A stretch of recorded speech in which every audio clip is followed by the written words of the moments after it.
We heard the music before we even got to Gloria Dump's house. We heard it almost a block away. It was guitar playing and singing and clapping. I wonder what's going on, my father said. We walked up to Gloria's sidewalk and around back, through her yard and into her kitchen. What we saw was Otis playing his guitar, and Miss Franny and Gloria sitting there smiling and singing, and Gloria holding Sweetie Pie in her lap. Amanda and Dunlap and Stevie were sitting on the kitchen floor, clapping along and having the best possible time. Even Amanda was smiling. I couldn't believe they were so happy when Winn-Dixie was missing. All right, what do you think's going on? Raise your hand. What do you think's going on? They hear music and they're clapping and they're excited. What do you think's going on, Maury? They're what? Found Winn-Dixie. You thinking they found Winn-Dixie? What do you think, Georgiana? She probably. Okay. What do you think, Shalon? I can't tell the movie, but I think they really found Winn-Dixie. Okay. All right, Disney. What do you think? That Winn-Dixie was never lost. Okay. Shaheen. They have a fun time at a party. Okay, they having fun time at party. Last one, Zoe. When Dixie came in, was in the household, didn't know. Okay, all right, let's find out. We didn't find him, I shouted at them. The music stopped, and Gloria Dump looked at me and said, "Child, we know you didn't find him. You didn't find him because he was right here, all along." She took her cane and poked at something under her chair. "Come on out of there," she said. There was a snuffle and a sigh. "He's asleep," she said. "He's plump, wore out." She poked around with her cane again, and Winn-Dixie stood up from underneath her chair and yawned. "Winn-Dixie!" I hollered. "Dog!" Gertrude squeaked. Winn-Dixie wagged his tail and showed me all his teeth and sneezed. I went pushing past everybody. I dropped to the floor and wrapped my arms around him. "Where have you been?" I asked him. He yawned again. "How did you find him?" I asked. "Now there's a story," said Miss Franny. "Gloria, why don't you tell it?" "Well," said Gloria Dump, "we was all just sitting around waiting on you two. And after I convinced these Dewberry boys that I ain't no scary witch all full of spells and potions." "She ain't no witch," Stevie said. He shook his bald head. He looked kind of disappointed. "No," said Dunlap, "she ain't. If she was, she would have turned us into toads by now." He grinned.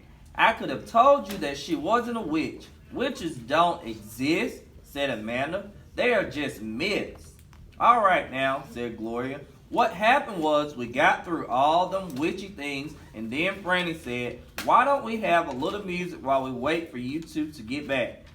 And so Otis played his guitar, and woo-wee, there ain't a song he didn't know. And if he don't know it, he can pick it up right quick, and if you hum it to him. He has a gift." Gloria stopped and smiled over at Otis, and he smiled back. He looked all lit up from the inside. "Tell what happened," Sweetie Pie said. "Tell about that dog." "So," said Gloria, "Franny and me, we started thinking about all these songs we knew from when we was girls. We got Otis to play them, and we started singing them, teaching the words to these children. And then somebody sneezed," Sweetie Pie shouted. "That's right," said Gloria. "Somebody sneezed, and it wasn't none of us. So we looked around, wondering who did, thinking that maybe we got us a burglar in the house. We looked around, and we didn't see nothing. So we started into singing again. And sure enough, there was another big achoo. Sounded like it was coming from my bedroom. So I sent Otis in there. I said, "Otis, go on in there and see who is sneezing." So Otis went. And do you know what he found? I shook my head. "Winn-Dixie," shouted Sweetie Pie. "That dog of yours was all hid underneath my bed, squeezed under there like the world was about to end. But he was smiling like a fool every time he heard Otis playing the guitar, smiling so hard he sneezed." My daddy laughed. It is true, Miss Franny said. It's the truth, said Stevie. Dunlap nodded and smiled right at me. So, Gloria Dump said, Otis played his guitar right to that dog, and a little bit at a time. When Dixie came creeping out from underneath the bed, he was covered in dust, said Amanda. He looked like a ghost, said Dunlap. Yeah, said Sweetie Pie, just like a ghost. Mm-hmm, said Gloria. Looked just like a ghost. Anyway, the storm stopped after a while, and your dog settled in under my chair and fell asleep, and that's where he's been ever since, just waiting on you to come back and find him. When Dixie, I said, I hugged him so tight he wheezed. We were out there whistling and calling for you, and you were right here all alone? Thank you, I said to everybody. Well, said Gloria Dump, we didn't do nothing. We just sat here and waited and sang some songs. We all got to be good friends. Now, the punch ain't nothing but water, and the egg salad sandwiches got tore up by the rain. You got to eat them with a spoon if you want egg salad.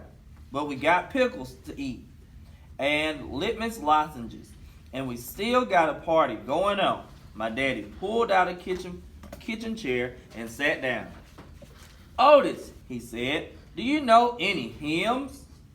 I know some, said Otis. You hum it, said Miss Franny, nodding her head, and he can play it. So my daddy started humming something, and Otis started picking it out on his guitar, and Winn-Dixie wagged his tail and lay back down underneath Gloria's chair. I looked around the room at all the different faces, and I felt my heart swell up inside me with pure happiness. I'll be back in a minute, I said, but they were all singing. They were all singing now and laughing, and Winn-Dixie was snoring, so no one heard me. Alright, so now chapter 26 is about to begin. So on this sheet, let's go ahead and do a prediction about what will happen in chapter 26. What do you think will happen in chapter 26? Write it down. You have 1 minute.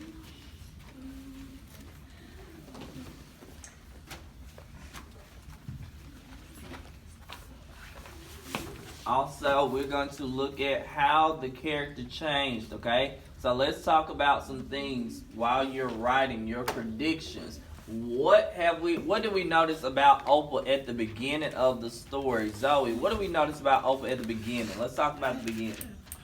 She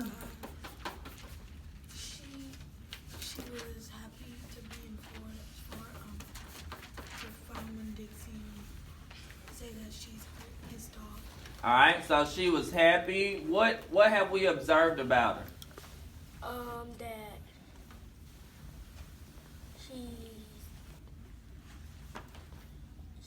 yelled at the preacher and told the preacher how he always go in his stupid little shell. Okay, going in stupid shell. So how did she change? So from what Zoe said and what Georgiana said, how did she change? How did she change, Xavier? She's made friends. Alright, she's made new friends. Okay, go ahead, Antonia. What else has happened? So what her character change is that she got mad at her dad because he was not trying to look for the dog anymore. He wanted to go back home. Alright.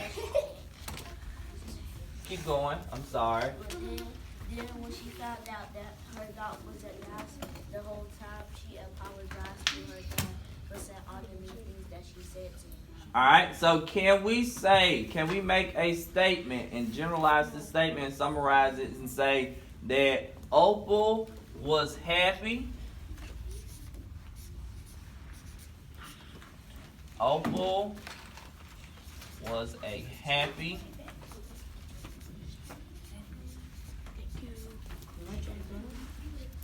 you don't have to. Was a happy child who, there are some people that are talking that don't need to be talking because we are writing. Opal was a happy child who, what did you say, Antonia?